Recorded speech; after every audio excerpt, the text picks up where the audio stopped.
আলহামদুলিল্লাহ, আলহামদুলিল্লাহ, আলহামদুলিল্লাহ। আমিরাতে মার্কিন ঘাঁটিতে সুন্দরভাবে এবং উপস্থাপন করে সুন্দরভাবে হামলা করেছে ইরানে, ঠিক আছে। এবং দ্বিতীয়ত ইসরায়েলের প্রাণকেন্দ্র, মানে ইসরায়েলের প্রাণকেন্দ্র কোন জায়গায় সেটা ইরানে ভালো করে জানে, সেখানেও হামলা করেছে। আলহামদুলিল্লাহ, বেগুন আলহামদুলিল্লাহ, এটাতে খুশি হইলে আলহামদুলিল্লাহ। আলহামদুলিল্লাহ, আপনারা শুনলে খুশি হবেন যে ইরানি ইসলামী বিপ্লবী গার্ডের প্রধান হলেন আহমদ, জেনারেল আহমদ, ঠিক আছে। উনি কিন্তু অনেক ভদ্র এবং অনেক খতরনাক, চিন্তা করছেন নি। মানে তার কাছে ইহুদিদের কোনো স্থান নাই, এ কথা বললেই চলে। এবং যারা জায়গা দিবে তাদের কোনো স্থান নাই। আলহামদুলিল্লাহ, ইরানে এরকম এরকম লোকের প্রয়োজন আছে কি নাই, আপনারা কমেন্ট করে জানাবেন। এবার ইরানের সবচেয়ে বড় নেতা যিনি, উনি বলতেছে যে যুক্তরাষ্ট্র কাউকে রক্ষা করে না, উল্টা কি করে ইসরায়েলের জন্য সবাইকে কোরবানি দিয়ে দেয়। আপনি এই কথার সাথে কতটুকু একমত? আমি 100% একমত, কারণ বর্তমানে যা দেখতেছি এটাই বাস্তব, এই কথার সাথেই মিল। শোনা গো, আমার দুঃখে দুঃখে জীবনটা শেষ। যুদ্ধের জেরে, এই যুদ্ধের কারণে মিডল ইস্টে, ঠিক আছে, বাহরাইন, ওমান, তারপর সৌদি আরবে যে একটা রেসিং খেলা হইতো, গেমস হইতো, সেটা বাতিল হয়ে গেছে গা। তোমরা একজনের মুনাফিকগিরি করি, একজনের ইহুদিরে সাপোর্ট করিবা, আর এখান দিয়ে তোমরা গেমেরও চিন্তা করো মনারা। হ্যাঁ, এটা জীবনে হইতে দিবে না ইরানে।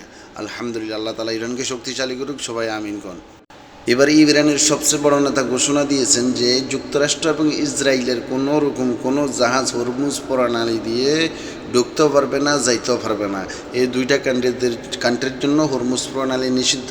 এতে আপনি কতটুকু খুশি? আমি তো আলহামদুলিল্লাহ 100% খুশি, ঠিক আছে। সবাইকে যাইতে দিচ্ছে, কারণ ইরান একটা ইসলামিক কান্ট্রি, তার ভিতরে সব কিছু আছে, মনুষ্যত্ব আছে, জানে এটা খোলা না রাখলে মানুষের কি ক্ষতি হবে। শুধু দুই কান্ট্রির জন্য বন্ধ, আর সবার জন্য খোলা, আলহামদুলিল্লাহ।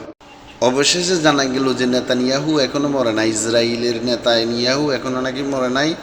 ইরান থেকে ঘোষণা দিয়েছে যে তারা খুঁজা বাইর করি হলে তারপরে মিসাইল একটা মারিব, বুঝছেন না।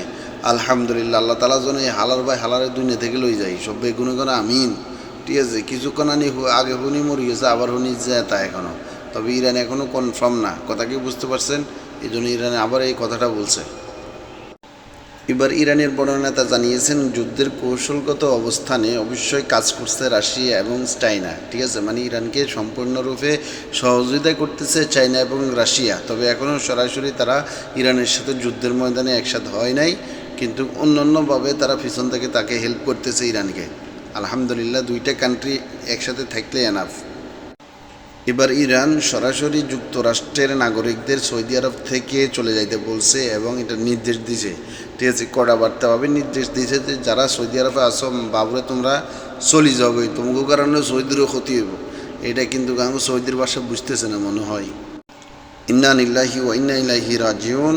ইসরায়েল এবং যুক্তরাষ্ট্রের হামলায় গুরুতরভাবে আহত হয়েছে মুস্তফা খামিনি, আয়াতুল্লাহ খামিনির ছেলে মুস্তফা খামিনি। তবে তার অস্ত্রোপচার, তার চিকিৎসা হয়েছে রাশিয়াতে গিয়ে। আলহামদুলিল্লাহ, এখন উনি মোটামুটি সুস্থ আছে, শুক্রিয়া আল্লাহ তালার। সবাই আমিন বলেন যেন আল্লাহ তালা সুস্থ করে দেয়। এবার ইরান থেকে ঘোষণা আসছে যে ইন্ডিয়ার কোনো তেলবাহী জাহাজ বা গ্যাসবাহী জাহাজ হরমুজ প্রণালী দিয়ে যাইতে দিবে না ইরানে, কারণ ইসরায়েলের সাথে তার বিশাল আকারের বন্ধুত্ব, বুঝছেন না, বিতর্কগতভাবে। তার এই এখন হরমুজ প্রণালী তার জন্য বন্ধ। হ্যাঁ, গোবর খন্যা কি বুঝবো আর। এটা থেকে আপনি খুশি নি? আমি তো 100% খুশি, আলহামদুলিল্লাহ, শুক্রিয়া আলহামদুলিল্লাহ মোহন রব্বুল আলমীর কাছে। ইরানের হামলায়, মানে ইরানের আঘাতে, মিসাইলের আঘাতে ইসরায়েলের মেইন যে বিমান ঘাঁটি আছে এটা বন্ধ হয়ে গেছে। আল্লাহ তাআলা তাদেরকে, ইহুদিদেরকে আরও বেশি বেশি ধ্বংস করিয়া লাগবে। গুণে আমিন কর, আমিন আমিন সুম্মা আমিন।